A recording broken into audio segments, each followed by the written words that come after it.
Well, welcome to Watercolor Studio 42, and some friends of mine were talking, actually relatives that visited, and they asked me if I ever gave drawing lessons, you know, this, that, and the other thing. And I said, no, you know, I haven't really done too much of that.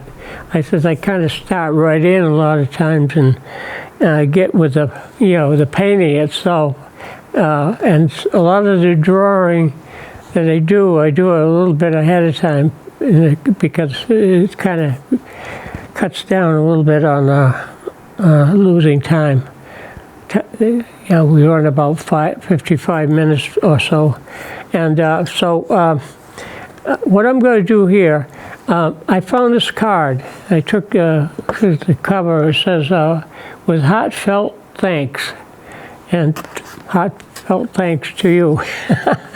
But the picture is of like one of those well, it's a wooden dish, you know, woven little dish, and a bowl, if you will, with a handle, and it has a lot of fruit in it, mostly vegetables, and no flowers. Maybe there's something on the edge that might be a leafy thing. But anyways, what I want to do today is I'm going to show you a little bit. If I'm doing fruit, I can either do it from a picture, a photograph, from a magazine or whatever, or I can go outside and maybe do some things around what I see in the yard. Now, I don't really have, in my yard particularly, I don't have any fruit or vegetables per se, but we do have a lot of flowers. My wife is really into flowers, and it's beautiful when everything's in bloom. And she has it set up so that kind of this color, you know, all summer with some of the plants. So anyways, let's take a look at this picture I have, a little card. And it's like similar to the idea of a horn of plenty, you know, or Cornucopia, whatever name you want to refer to. This is an exercise that you want to work on. Now, I'm left-handed. A lot of people say, well, you don't have to be able to draw to paint. Absolutely right. But if you can draw pretty well or a little bit, it doesn't hurt, right? So let's say this picture has a lot of vegetables that are sort of round. You take, for example, this fruit here. I got this fruit. Oh, a pear. Okay. Now, that's a circle. You see, you're working around. You notice I kind of... This is an exercise that you can do, not only going, you know, clockwise, but reverse it sometimes, because we're not used to backing up as much as we are going forward. Okay, so you can go both ways. Now, on a pear, you want to connect it. So almost like building a snowman, you know, the body, so forth, and the head, go up to the head. Okay, let's put another smaller circle above that. Now, all you have to do now is follow the contour and kind of connect that a little bit. Okay, like this. Okay, go around it, put a stem on it. Okay, and now there's going to be some shadowing in here around sort of that neck part of the pear, and there'll be some shadowing wherever the light source is coming from the opposite side. So that's a pear shape. Now, an apple is a little bit trickier, but basically the apple is a circle. You want to practice these things, exercises, okay? And what we do with an apple at the top with the stem is you just put a little dent in there, okay? A little dent, and then there's a little dent that goes up into the bottom part. Again, a stem, okay? Coming out of that. And then, of course, the apple, you know, it's sort of multicolored. Some of them, I guess they start off being sort of a greenish color, and then some of the other colors come along, red and so forth. There's even an apple that is all yellow. I think it's a granny apple, something like that. So, and then you just shade it in, around it, so forth. Now, you take, where's another one? Well, there's some that are a little bit more irregular. There's one that, of course, a cucumber is just a sort of has a slight bend to it, but it's almost like an oval shape, like this. And of course, it has some texture and so forth in the cucumber shape. And a banana, of course, that's a fruit, but still, the banana is basically an oval that bends, right? Has a little bend to it, but it's basically like that. Now, what else we have?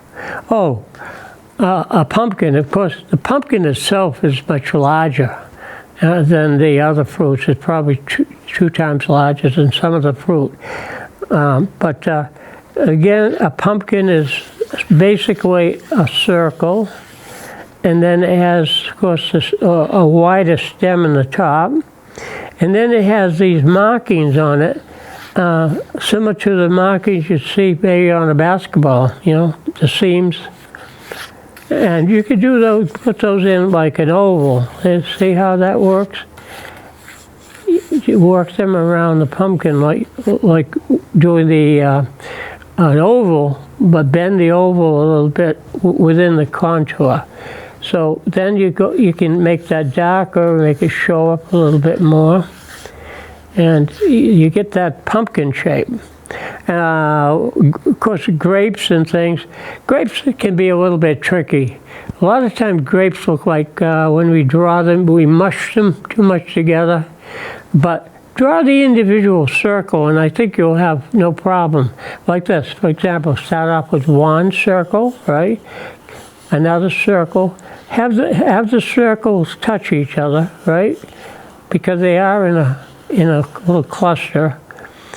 Like that, see? And just connect them together, like this. And then there'll be some that will wander off over here. And I'm just going to put a few more down here so that it looks like they're setting more on the table. And then out of here, of course, comes the stem. Put a little wiggly stem in there, and that connects. The stems are all connected in here. Whether you see all the little stems, you just suggest a few. And when you do the grapes, just do some shading in here.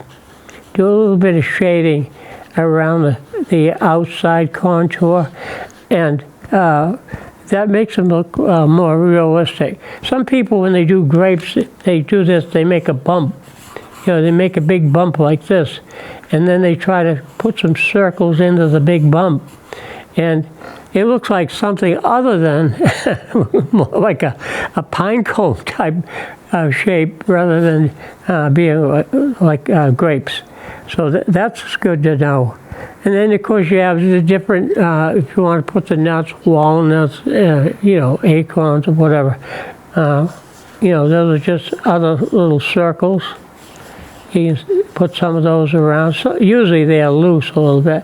Almond has more of a shape like a football. That particular shape. That goes that way. A peanut shell. That sort of has like a little loop here. It goes in and loops around, almost like the shape of a guitar. But and it has texture, a lot of texture on that. Now, the basket, if it's sort of wooden branches of brow, the weave can be, just putting that texture together somehow, like it's woven, and you can kind of work that a little bit, crossing X's through here, and then pull it all together. and that gives you the texture. Now, what you want to keep in mind when you draw, try to keep it basic and simple. Don't try to get too fussy with all the texture and detail.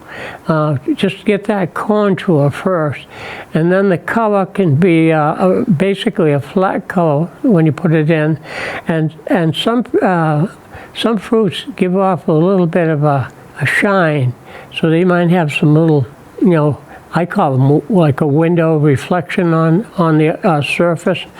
So you could do that. Let's see what we have. Well, those are some of the things. But keep in mind, you want to be able to exercise. What I have at home, I have a big newsprint pad, and I do all my exercises on that. And remember, forward, and then go reverse, backwards. I don't know if you want to try both hands sometime together, but you could do that also. Those are good exercises to keep in mind. I'm a lefty, so you do it the other way. You'd still do the same exercise, but do it with your right arm. Okay, now, so that gives you some of the ideas. Basically, practicing the ovals and proportion the ovals, the sizes, to the other objects. Compare this to that, type of thing. Okay, so now I'm going to just, what I do sometimes, I make a false border around my paper, and I usually put tape down. I was looking for some tape at home. I have several rolls of tape here and there. I just use regular masking tape. So I just mask around here to protect the white, so that when I remove the white, you have what they call like a false border, not a false border, but a false mat on your artwork. Kind of locks it in a little bit. So I just today drew it in using just the width of my ruler, like this, that, around it, So that's the way that goes. Now, this picture looks like it could be, usually when I do a picture of this sort, I would probably turn the paper and horizontally. Okay, not so much vertical. Okay, horizontally and flat, spread it out a little bit. And what you might want to do, very lightly, just indicate where the center is. You can eyeball it or you can measure it, but I got to the point where I'm pretty good at eyeballing it, so I know where to kind of estimate where the center is, horizontally and also vertically. Vertically, horizontally. And if you extended a ruler line across here, make a big plus sign or X in the middle, you'd know where center is. I'm going to make it a little bit darker so you know what I'm talking about here. See that? And it's almost like 4/4 now that you've divided your artwork into. Some people divide it up into more quarters, if you will. You don't need that much. You really don't need that much. And then they have a thing called the golden section, where you divide the paper up into thirds, and where the lines cross each other. That's a good place for the focal point. It's usually in there, somewhere in these 4/4. Okay, now, the thing is, you're going to start off with a blank piece of paper. And most artists will say, that's scary. You got to get something on the paper. So what I usually do, in my case, if I'm working from a picture, I study the picture, know where I want to break it up. You notice with this particular picture, it's like a triangle. Here's a big triangle shape over here, a smaller one over in this corner, and then the rest of it is just a large shape, almost like a shoe, shape of a slipper, you know, or a shoe shape. It's basically a L composition, okay, L shape. L can go either side, you know, this side or that side, but it's a very common composition. Okay, especially in landscape painting. Now, okay, so now we don't want to put everything dead center. We don't want to start something off dead center. Offset everything. Push it up, push it down, push it left, push it right, so forth. And do that. So I'm going to start off with the largest object in this particular picture, this particular card, and start with the pumpkin shape. So everything is relative to that pumpkin shape. You know, comparing this to that. So this is going to be a little bit offset. If you were to divide this paper up into 4 parts, center would be somewhere in here, right in there somewhere. So we're going to start off, in this case, the pumpkin is going to be setting over in here somewhere. It's going to overlap halfway across here and come down around here. All right, and almost go to the edge of your paper. But so we've got a shape in here like this. There goes that circle again, right? That big circle, that big loop around. And you want to decide where the stem is going to come out of the top. You don't want it sticking out of the side or either side, but somewhere near the center of the pumpkin, probably somewhere in here. Okay. Now, the other things around it, it looks like there's another shape. I'm just going to make it like a circle. Could be an apple or whatever. And there's another shape here. There's 1, 2, 3, 4, 5 things up around here. 1, 2, 3, 4, 5. Okay, then there's a sort of like a zucchini squash or something similar to that, but all you do is see a part of the zucchini squash sticking out in here with the stem there, and it goes back up into there. That's a squash shape, similar to a pear shape, you know, with the neck, has a neck to it. Okay, now where else are we? There's another apples. We're going to set those aside over here. There's something else in here. It looks like a pear. Why don't we put a pear right in here? Remember the circle and then another smaller circle around that. And then there's sort of a leafy thing that goes off towards the edge.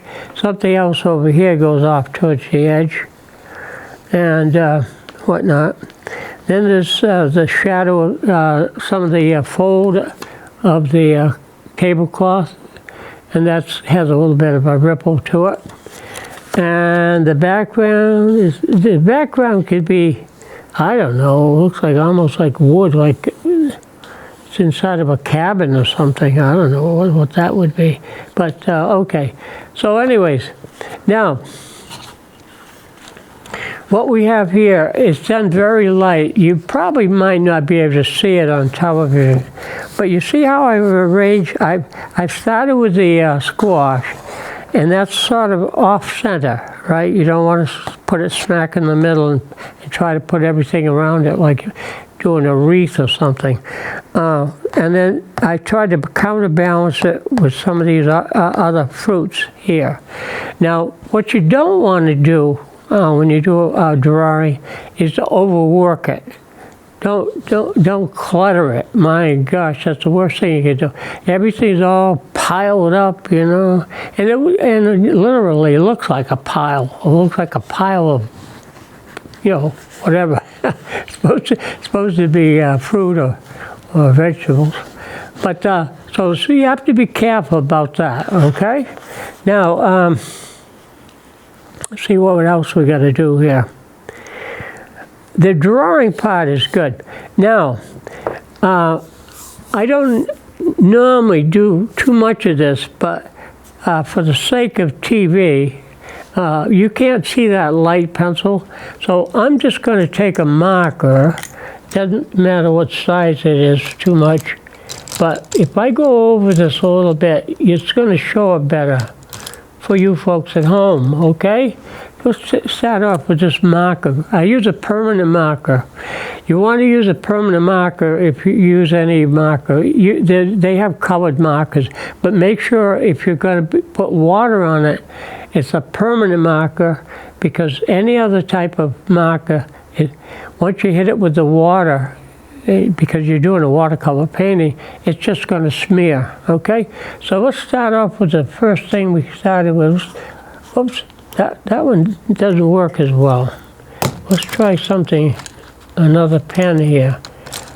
You know what I'm going to do? I think I'll use this other, I hope it's permanent. It doesn't say, but to be on the safe side, I'll just use this larger marker, okay? So you got the stem somewhere in here. Then we're going to come around. Remember the pumpkin? It's not exactly a perfect circle. It kind of comes out, bulges here, and has a little bulge over there, okay? Now, and then the fruit, let's see, I've got something over here, which it's in the picture. It's off here in the picture. Then there's something else above that. Let's see, maybe I should pay attention to the picture again. Let's see, and then there's 1, 2, 3, 4, 5 objects up in here. Yeah, let's see, 1, 2, 3, 4, 5, right? There's something else around the top here. Okay, and then we have that, maybe a zucchini sticking out in here. Put a little bit of the stem. And then, what else? Oh, we got some, let's put these nuts in. I didn't do some of those. We'll put 3 of those, uneven number. I'm great with uneven numbers. I don't like 2 of this or 4 of that or whatever. I like to break it up, uneven numbers. 1, 3, 5, whatever. Then we got over here, there's another fruit in here. Here's the one. We want to make sure we get that in there. That's going to be the pear shape with a stem, and there's some sort of a little grassy, flowery thing off in here. Okay. Now, let's see. I got my composition pretty good. It fits in here pretty good. Now, if you want to show a little bit of the basket, that comes around, it loops around, almost goes to the top of your paper and comes down this way. Then it has a little bit of a twist to it, whatever. The way it's woven together has a few little things that stick out of here. Could be straw or something. And we'll put something back here. Now, there's not going to be too much detail in back. And remember, I said there's going to be a little bit of a ripple in the tablecloth. So, now, I don't spend an awful lot of time on the drawing. I get bogged down occasionally in some of the things I do, because the people want it to be more photographic. And if you're doing a commissioned piece of work, you have to, follow what the folks want you to do and how they want you to do it, and somewhat in the style. The toughest one I ever did was, the longest painting I ever did was an oil painting of a golden retriever. And that took me 26 hours. I kept track of my hours. I didn't do it all in one day. I'd work a couple of hours, here and there. But I kept track of it. 26 hours on that particular picture. It's very photographic. If you look at it, it looks like a photograph. But also, it's very time-consuming to get all that effect in. Okay, we're going to have a few markings on the pumpkin here. All right, now, I'm not going to spend an awful lot of time being too fussy painting, but what you have to do, you have to decide, maybe, and it's not a great decision, where you want to start. Now, I usually start myself with the background, the top, especially if I'm doing a picture outside, outdoors, sky, ground, whatever is below that, foreground, maybe water or something, I don't know. Water could be somewhere towards the, the center, and whatnot. But I don't spend an awful lot of time, especially with watercolor, trying to be too fussy with the drawing.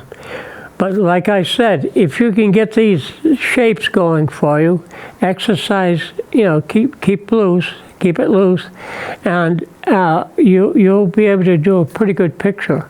And pay attention to the proportions of the object. If the pumpkin is the largest thing, you can start with the largest thing. Don't start with the smallest thing and try to build around this little tiny walnut or whatever it might be. But start with some of the larger shapes first, and then build the other shapes around it in proportion to whatever the pumpkin is or whatever you start with. Okay. Now, I usually do. In this particular picture, I would probably start with a wash around the top and the bottom. It seems like the background is sort of a dark, real deep brown, like sepia, and then here it lightens up on the tablecloth. Okay, so anyhow, that's how that works. So let's see if we can get this thing going here. We got our paper towels. We always have a paper towel. I usually paint with a brush in one hand and a paper towel in the other. So I'm always doing this, water, whatever it might be, right? Whatever it might be, and do it that way. Okay, so let's start with, I'm going to do the upper part. And if you want, you can wet the paper ahead of time just with water. Just put some water, take your larger brush, flat brush, paint around in here. Just wet it, okay? I'll try to stay within border here, but if I go over the edge, I'm not going to worry about it. Okay, but that's supposed to be a mat eventually. You can cut a mat. You'd be better off probably buying one already pre-cut, because it's very hard to do it unless you have a mat cutter. And a mat cutter, a good one, they run around $200, $300, $400. So you're better off just to buy a mat if you're only doing a few, couple of paintings. If you're going to launch a career in the art world and do a lot of work, then eventually down the road, you might want to invest in a mat cutter. When I first started out, I didn't invest in too much. All I got was bought my primary colors, a couple of brushes, different size brushes, and started that way. A little cup of water and paper towels, and started in. You can use markers if you want. That's okay. Okay, now I've got this brush. You can find it if you can find another one a little larger. I may have a little larger one in here somewhere. I don't know if this is. Not that. Well, yeah, I guess, yeah, that's about as large as I have with me today. So you could use that. And just push the water around. It may form some puddles. You can always blot it, you know, if it gets too wet. Okay, that's that. And a little bit across the bottom here. Okay, now I gotta find my sepia. I don't know if I hope I have one with me. Boy, if I don't, I'm in trouble. Yeah, that looks like sepia. It looks like it. We'll see what it is. Ooh, that son of a gun. Those tubes get, once in a while, the tubes, if you have to run them under hot water to kind of loosen them up. Because when they dry sometimes they get a little bit, the little caps are a little bit hard to open. But if you use warm water, it will help you a little bit more. That one there is a little bit tough. I don't know if I have another one of the same color. I've got another brown, sort of a raw sienna. That one? Nope. Okay. Well, we'll have to do something drastic here. Now, if that was warm water, that would react a lot bit faster. Okay, now this is a lesson in making sure that you got the cap. Oh, it opened up. That's good. Now, make sure your caps are ready to open up. Sometimes if your paint's set around a while, they harden up. But just as soon as you hit them with water, hot water, everything loosens up. Okay, where's that other brush I had? Here we go. Now, let's take a little bit of that color. I'm going to mix some of that in the well here. All right. Now, we've already wet the paper, so what's going to happen here is the paint's going to slide around pretty good. All right. I think I got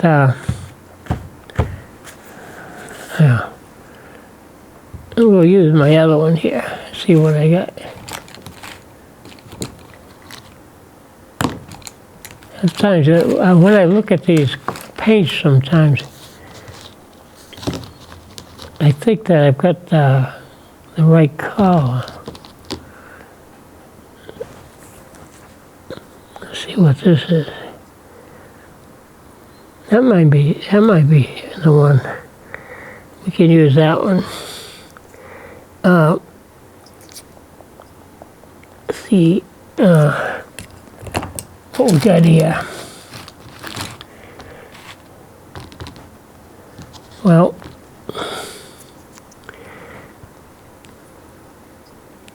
that one works. Let's try a little bit of this. We'll work some of that in. Now, I'm trying to get that darker brown, but maybe I'll have to compromise with a little bit of the other raw sienna and put some of that in it. See what happens.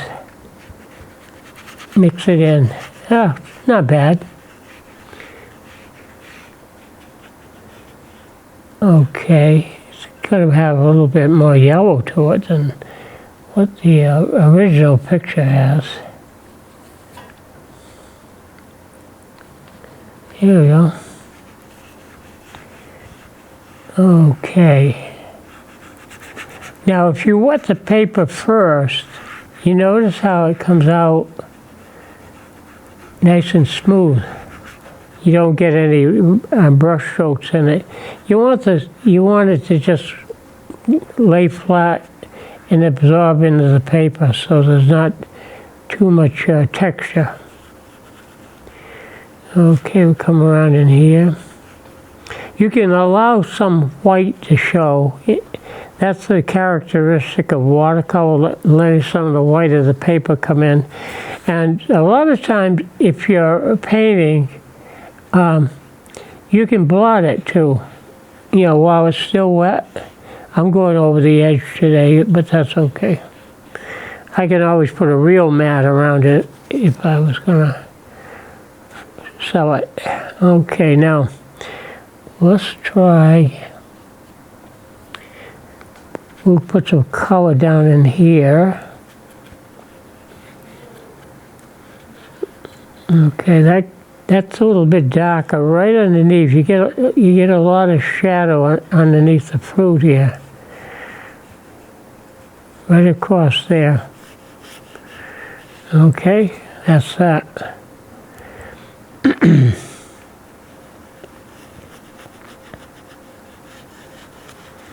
Now, sometimes if you don't get the color you're looking for, you let it dry, you can blot it, you can pick up some of that water, and you can make it a little bit lighter, if you want to, and make sure you pinch your brush out, and you can push that back around, smooth it out again.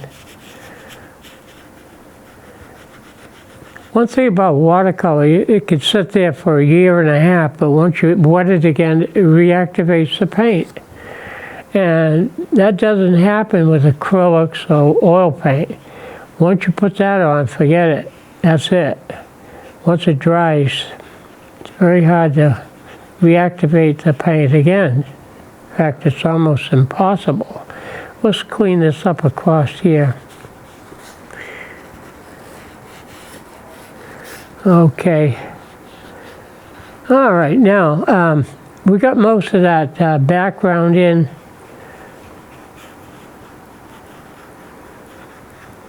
I may give it another coat, make it a little deeper back up in there. Now, you have to decide what the next fruit's going to be. So you can do maybe let's do the pumpkin. That's a big shape there. And somewhere in here, I had a nice orange. That's red. If I get stuck, I can always mix red with yellow, make it orange. I don't know if that's orangey or not. Somewhat. But like I said, I can always mix the orange to get the color I want. There we go. All right. Now, I could use a different brush. I could just kind of let these guys sit aside here for a while. And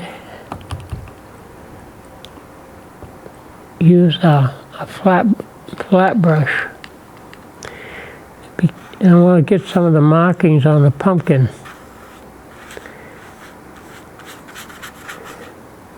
I'm going to go a lot darker than that, of course. It builds up some of the color. Okay.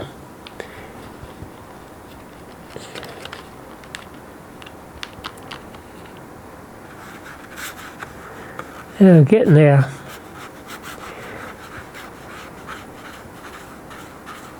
Some of the colors, if you haven't used them for a while, they're kind of hard. They get a little bit firm.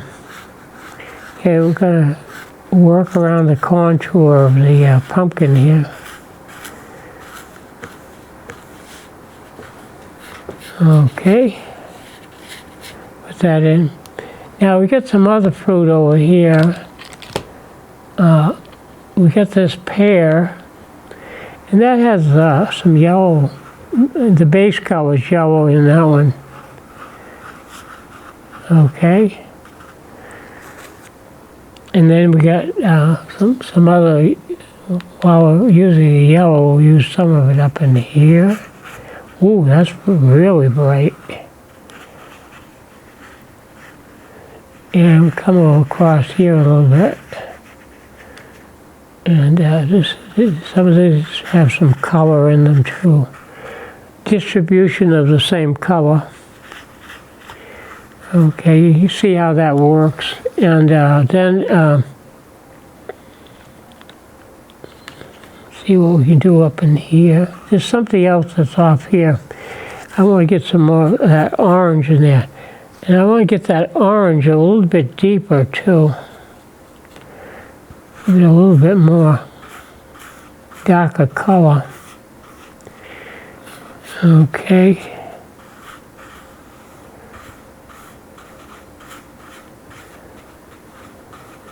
There we go.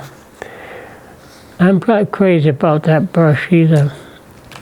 I think we need a little bit of a softer, maybe a softer round brush. That might be a little bit too small. Nope. See what we have here. Oh, it gives this one a try. All right. Now, let me get some more paint on that pumpkin. Really must, it's got to be much darker.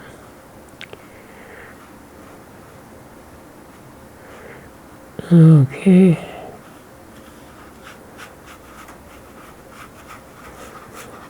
Now, again, when you're painting sometimes, what you can do is if you want to bring out a little bit of highlight, like on the surface, you could take your, let's put this in here for now. You could take a clean piece of towel, find a clean spot, and you can sort of lift or blot. There's some lighter areas on the surface of the pumpkin in here. See how you can pull that out? I mean, that's some of that color out of there. You actually rub the paint around too. You can do a lot with a paper towel.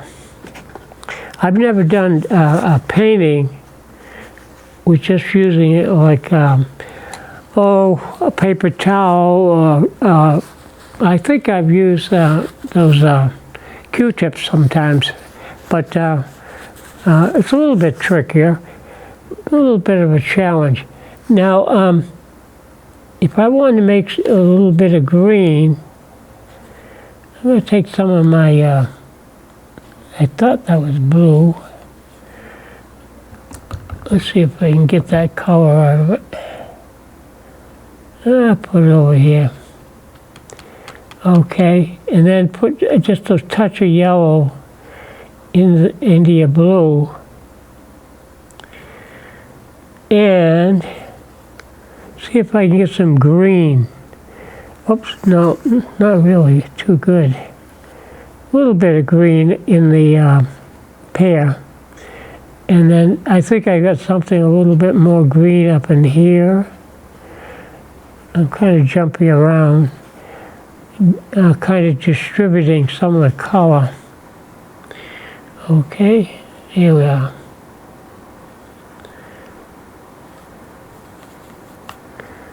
Okay, put a little bit more color in here. Oops, that's a little bit too much. Ooh, that's all right. Let's get some more up into here. So you don't have to spend a lot of time. I just kind of sometimes just give it a brush stroke here and there until I get to a point where, hey, I've got enough color.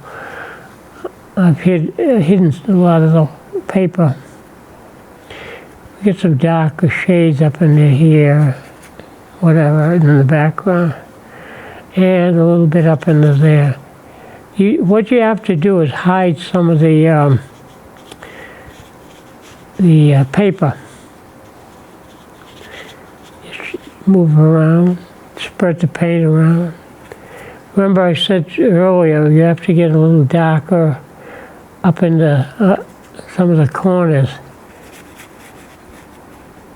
Okay, right up in there. It's very dark too here. So we'll work some of that down through there. I'm certainly not copying the picture. They can't accuse me of copying it because they always do something different with it. I either take out something or put something in or vary the color. Okay, and something through here, pull that out, goes into there. When you do that though, now you got a dark corner, so what I have to do is counter that with what I do down here.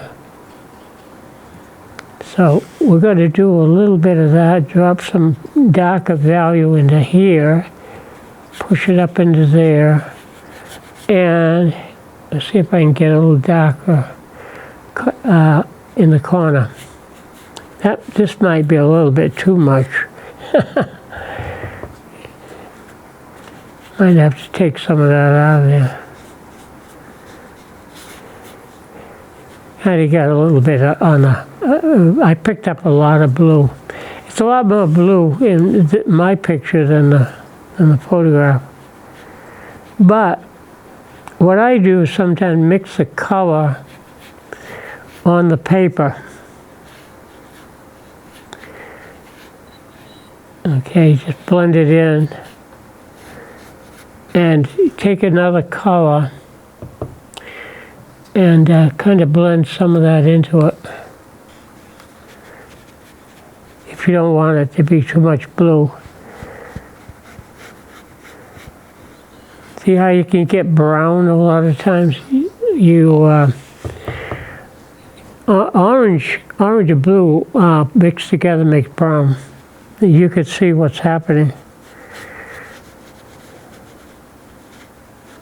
Okay, let's see. We can go up in there a little darker.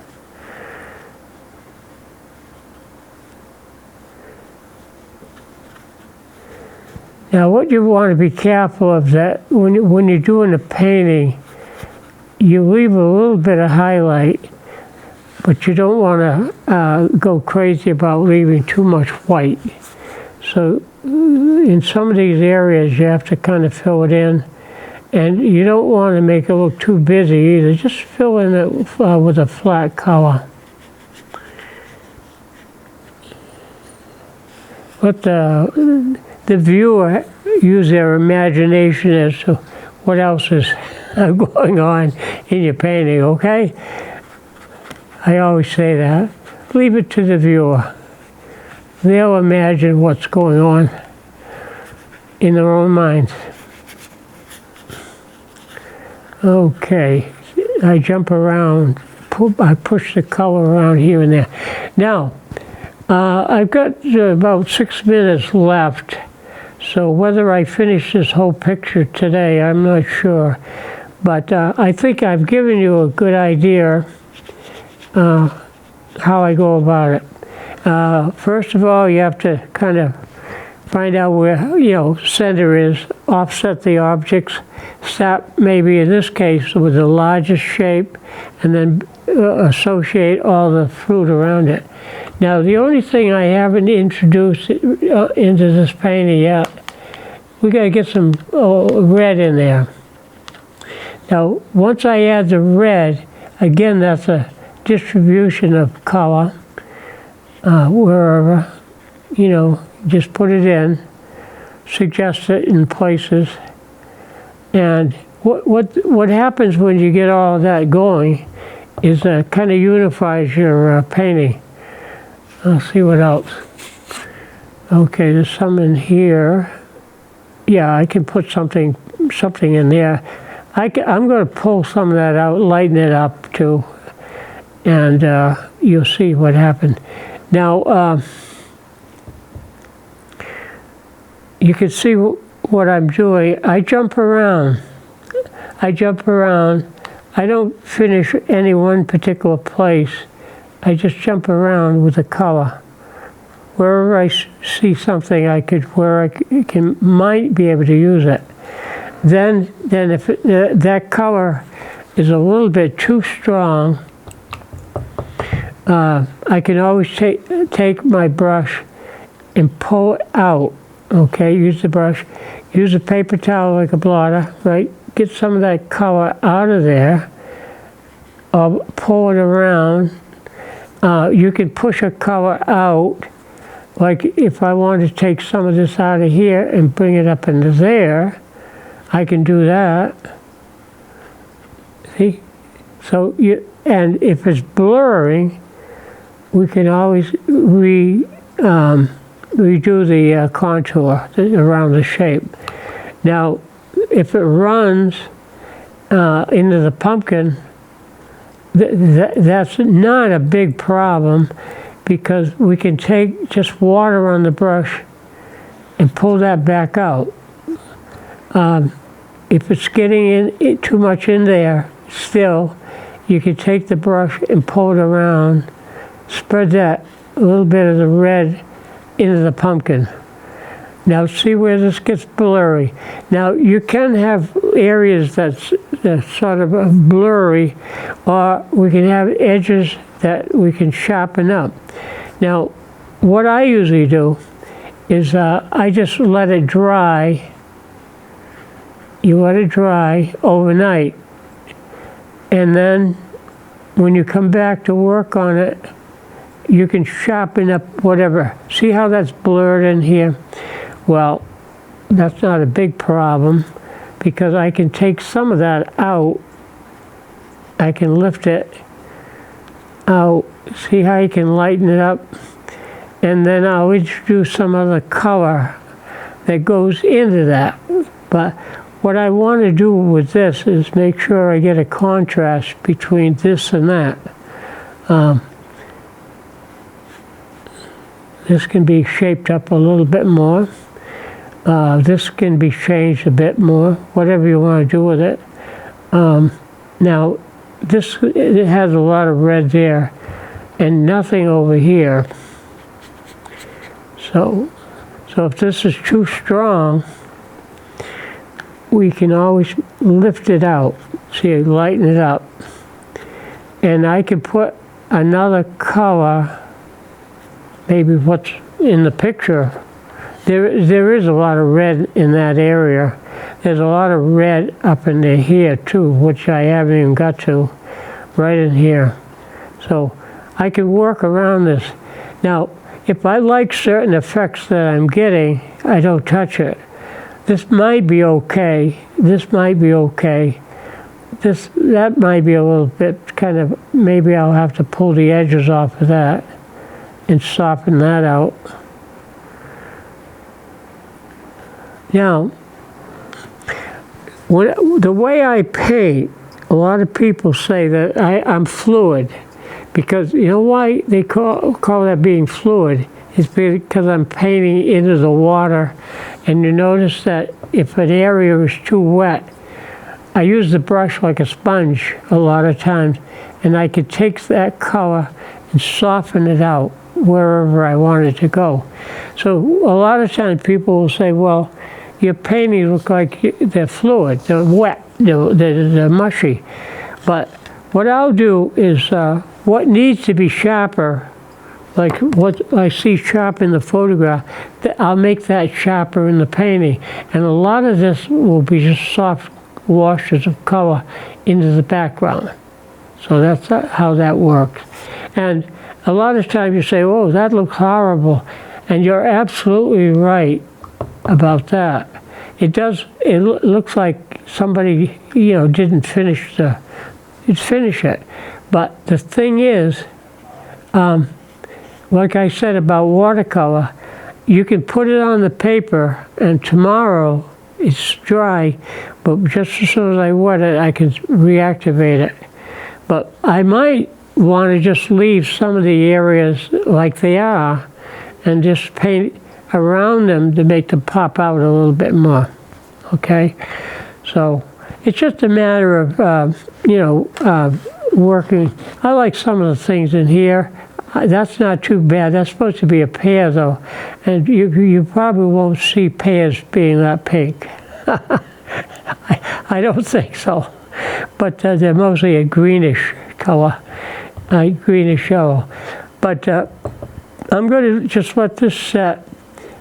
I'm just going to let it dry out, and it doesn't take long to dry.